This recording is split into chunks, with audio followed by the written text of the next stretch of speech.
Thank you, Mr. Chair. At this time, I'd like to introduce the proud principal of Swift Creek Middle School, Sue Rishell. She's doing a great job. Swift Creek, again, is one of the highest performing middle schools in the entire state.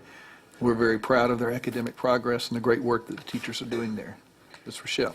Thank you for letting us come and be part of the spotlight tonight. Literacy is at the forefront of everything that we do at Swift Creek, so this is a special night for us, and we also are dog lovers, so you'll understand that connection. We're here to talk about the READ program, which is the Reading Education Assistance Program. We are the only middle school in Leon County that is doing this program. We also are the only school in the county that has a program who has the teacher that owns the dog that actually does the program at the school. So I have brought Ellen Pearson with me tonight. Ellen is our geometry and also a 6th grade math teacher, and she has brought Kirby, who is the star of the program. But before I give her the opportunity to share, we have a little video that we'd like to share with you.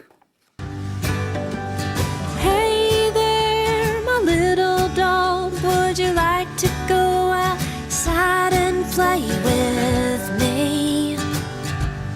Twiddle-dee-dee. Kirby is a rescue. He was a victim of abuse and he lost his leg due to that, but he's very, very forgiving.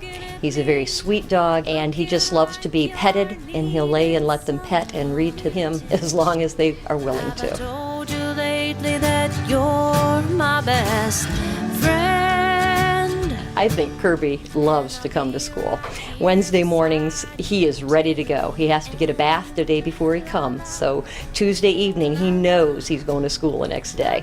And he's excited and he's bouncing around and he's sitting at the door an hour ahead of time ready to go out the door to get to school.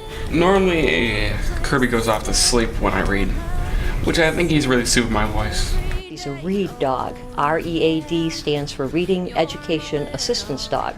So he comes to school to have kids that struggle with reading sometimes read aloud to him. A boy's arms. Well, I kind of think that he's thinking about the story almost, and at the same time a little bit like a little to the left.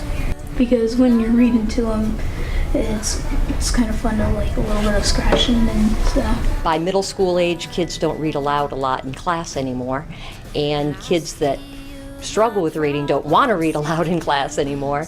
So Kirby listens without making any comment, without laughing, without doing anything to disrupt the reading. And I'll be right here beside you till the end. La la la la la la.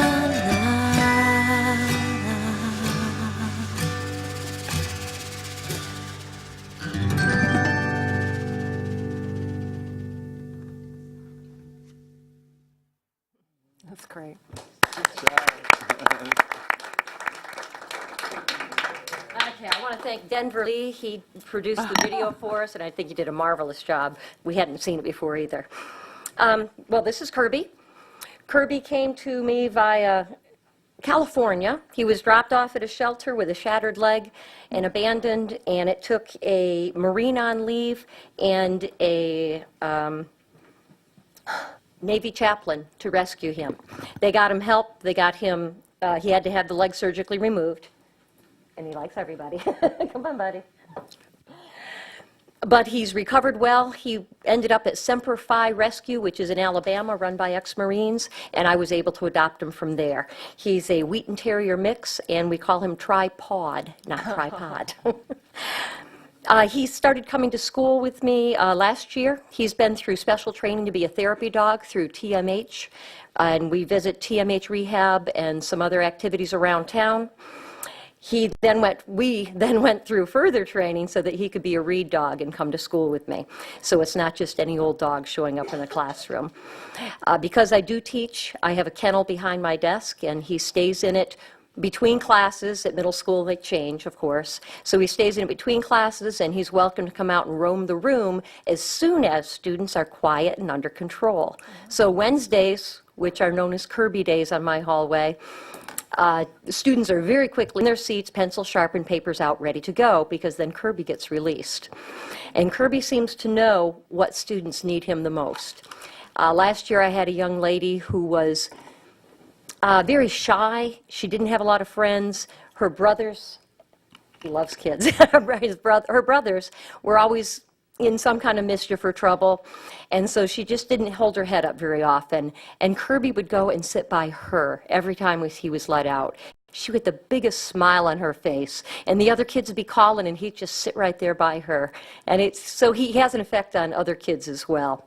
Last year, his readers included a severe dyslexic. Very difficult for that child to read aloud in class. Kirby makes no comment. I don't correct unless the student asks me to, and it's always a joy to see the student realize at the end of a sentence it didn't make sense, and they go back and self-correct, which is what we want. Then we also sometimes talk about, what was happening in the story and get them to talk about what they're understanding from the reading as well. This year, our readers include an ESOL student, English as a second language, so it gives her a chance to hear the language more as she's reading aloud. We have an auditory learner, and of course they need to hear it to really comprehend to the best of their ability. And we have a hearing impaired child, and our hearing impaired, of course, are behind in language learning and reading just due to the fact that they couldn't hear it as youngsters. So I think he's doing a marvelous job. The kids enjoy him. The staff and administration and front office workers all get a little fur therapy on Wednesdays as we swing through there on the way to our classes. So this is Kirby, and I just wanted to mention we started reading, started in the Leon County schools in 2007 at one school, and we now have 17 different teams in 12 different schools in the county.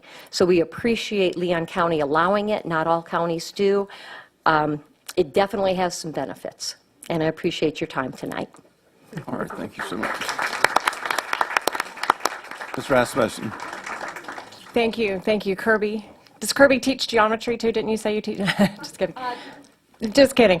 I just wanted to say thank you for being here and for making the extra effort to help these kids that need extra help. I noticed lately, even during final exam week on college and university campuses, they're bringing dogs to the campus to help the stressed out students during finals week kind of relax and refocus. And so pet therapy is certainly something that is a valuable thing, and I'm grateful for your extra effort to make that happen. Absolutely. Thank you so much. Sure. Mr. Comfort. Yeah, I'd just like to thank the principal, the administration. Jackie, I'd like to thank you publicly for allowing this to happen. In our schools, there's many school districts that would not allow this to happen. And as the former director of the animal shelter here in Tallahassee, I would be remiss if I didn't take this opportunity to tout shelter animals. Good for you. I've got a house full of shelter animals, and they have a sixth sense, and they can, as you said, they can pick out somebody that they're a whole lot better for those of us than we are for them. But I would also be remiss if I didn't remind people to visit your local animal shelter or humane society and give a rescue animal a chance. Thank you for what you do. I appreciate it. Thank you. You too. Again, thank you for being here tonight. It's such an amazing story, and just what some schools, do to make a difference in every child's life. It's just it's enlightening, and it's a pleasure, to be in the school district.